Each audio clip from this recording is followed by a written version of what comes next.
There we go. All right. Hi, everybody. This is Curtis Novak. Hello. Where are you from? Joshua Tree, California. Joshua. Originally from New Mexico. Yeah.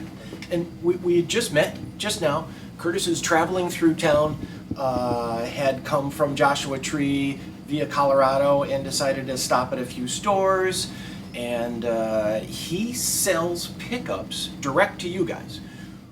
We'll help you get them, but Curtis kind of is, in other words, we're not selling Curtis's pickups, but his pickups are very useful to a lot of you guys. And on that, would you show people this just randomly? This interests me a lot. This is, so I do a lot of the DeArmond gold foil picks. I've been doing those for years.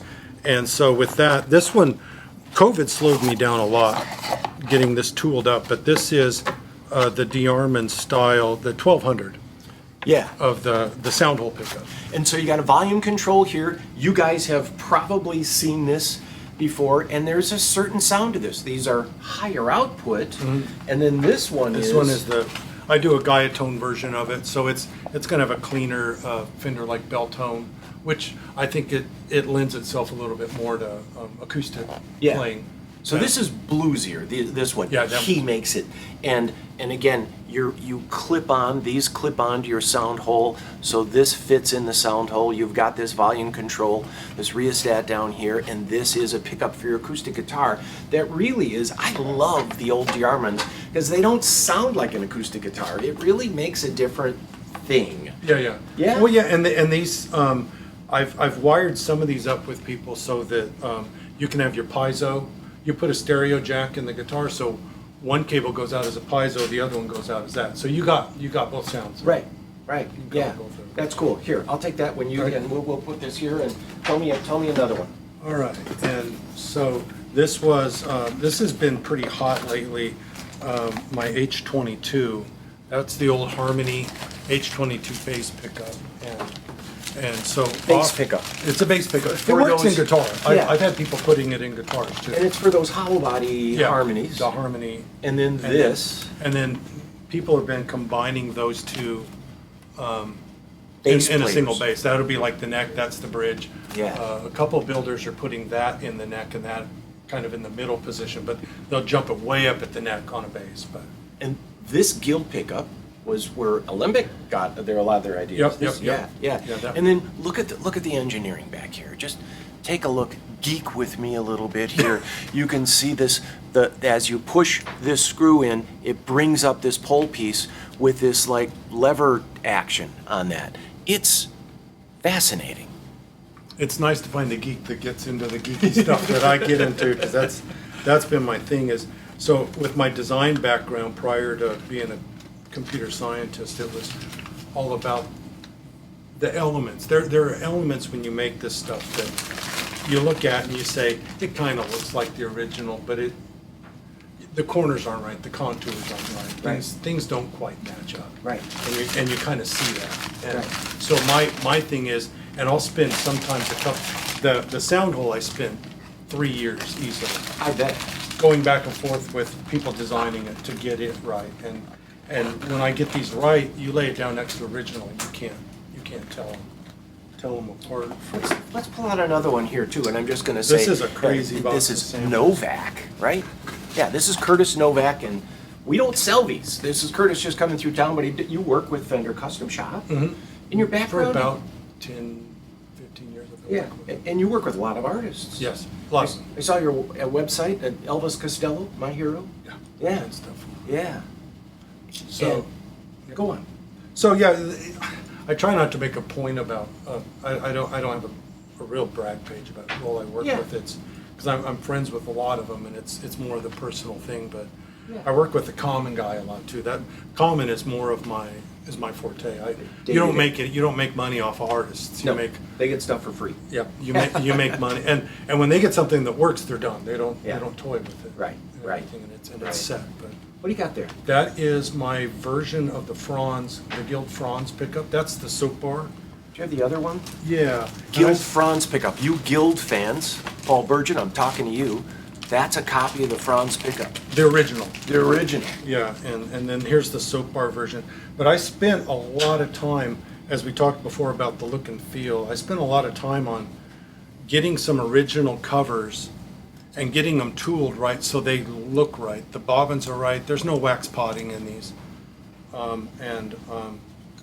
But it's all the subtle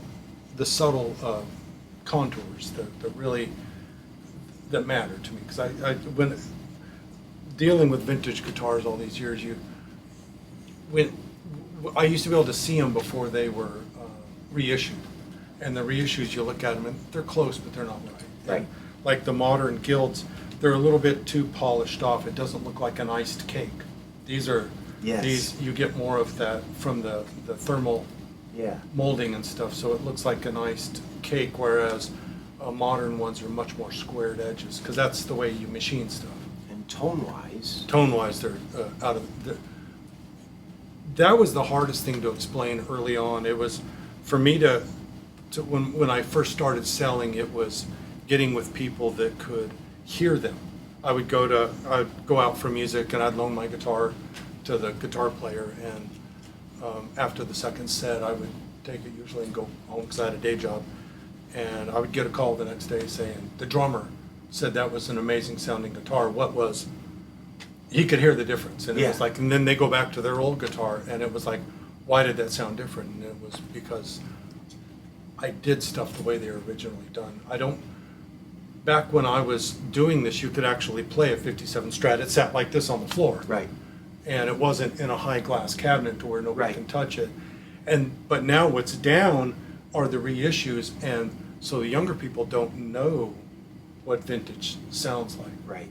because you can't play it anymore. So that was where I worked into, was I knew that sound, and the modern stuff just wasn't hitting it. Yeah. So What you said too about the drummer hears it. Yeah. It's funny, you get something and you guys all know this, you go on stage and one of the other band guys goes, "What was that you're using? That rocked." what am I? What's your background again? I started as a graphic designer, and then went back to, when I saw the printing industry wiping out, I went back for a computer science degree, and I did that for probably 16 years with the government. And then this was always the hobby from when I was a teenager. This was the thing. Yeah, you had a day job. Day job. In computer science, worked with the government. Yeah, and then this would, and I did that, and then when I was kind of offered a chance to leave my job, I had self-funded this so much with my day job. I had all the tooling, I had all the, it was an easy step off. It Right. wasn't trying to build a client base. Right, So right. it was- Let's do another one here before we wrap up. We don't want to Okay. get this too long for you guys, but this is interesting. And again, I'm going to do this commercial, Novak. Yeah, and so you don't really make Fenders, Gibsons. This is all the stuff that's really hard to find. Well, I do make the Fenders and the Gibsons as well, but there was someone interviewed me about 10 years ago, I think it was in Guitar Player, it may have been one in the UK, but they asked me about it, and they said, well, you do all this other stuff, do you do Fenders and Strats? And I said, yeah, I wind a killer Strat pickup, but who wants to do that all day long? Right. Because I have ADHD. That was the headline. When they did the magazine, it was like, yeah, I can do a killer Strat, but who wants to do that all day? I was just saying that in passing, but so you can decide which one you want to show these. This is, you Gibson fans, you 70s Gibsons fans will recognize this. It was an old Bill Lawrence. It is a Bill Lawrence. You should have known. Did you know Bill? No, I Ever did meet not. him? Yeah. I did not. Met him several times. He was a character. I loved Bill. These, He the was so epoxy unique. cracks in them. The epoxy cracks, right. And then they die. So that's kind of the reason I came out with it, because my love of vintage guitars were seeing, when I used to restore them, seeing people cut them up Yeah. to put in, because either the really weird pickup died, Yeah. or they're wanting a different tone. And Right. and I'm repairing these guitars, and I understand musicians' quest for tone. Yeah. And so my goal has always been help them with the tone, keep the vintage guitar, try to keep people from cutting stuff up. Yeah. So- Yeah. You said something to me earlier about it's like an overexposed photograph where all Yep. the details gone. Yeah, you yeah. know, and you wind Yeah, a pickup too hot and it's just kind of overexposed and you just see your prime, but you miss the detail. Yeah, Yes. yeah. And that's part of the quest. Yes, yeah. And then this, everybody who knows a Harmony, a Chris Isaac, is your design. You can see that really hard to make ring. And That was a fortune, let me tell you. molding is expensive. Yeah, and to get this custom cut. But what's unique about this is anybody that knows these vintage mini humbuckers, the vintage Gibson used, they were narrower and longer, slightly than this. So you can't, if you've got an old Chris Isaac guitar, you can't put a modern pickup in there because it doesn't fit the ring, and people would botch Yeah. up the ring to get it in there. So I went out to, it's the same footprint, it's the same design as the original, but what's different is this cutout here is to a modern Gibson mini humbucker. So if you have the guitar but you don't have the pickup, you could drop this in and put a modern pickup in it. Right. So you could put this in a Gibson mini humbucker hole? No. Okay. What I'm saying is the cover, the Firebirds, the mini humbuckers, and when the Gibson did this 3x3, the dimensions of the metal cover are different than the modern. I see. And so if you've got your guitar, the pickup died, or you lost the pickup, and you don't have you have only the ring, you can't just drop a modern pickup in here. Yes. So I redesigned this ring so that it fits to a modern size pickup. Got it. But it's got the exact footprint, and all the screw holes will line up with a vintage. And again, tone. Tone is You've got king. the tone of the Oh, right. yeah, yeah, Tone yeah. is king. So we don't want to take up all your time, but I did want to, since he was stopping through town from via Colorado, we just wanted to share a little of this with you. And we don't sell these pickups. I mean, we'd help you get one. We'd make an introduction. Wait, we did just make an introduction. Yep.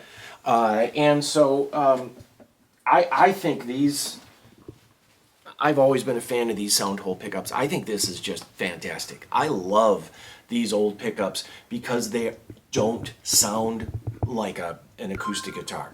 They make your acoustic guitar completely different. You hold that. I'm going to hold up. Again, this is Curtis Novak, and that's Novak. I'll hold that up, and we're going to let you all go on that. Thanks for watching.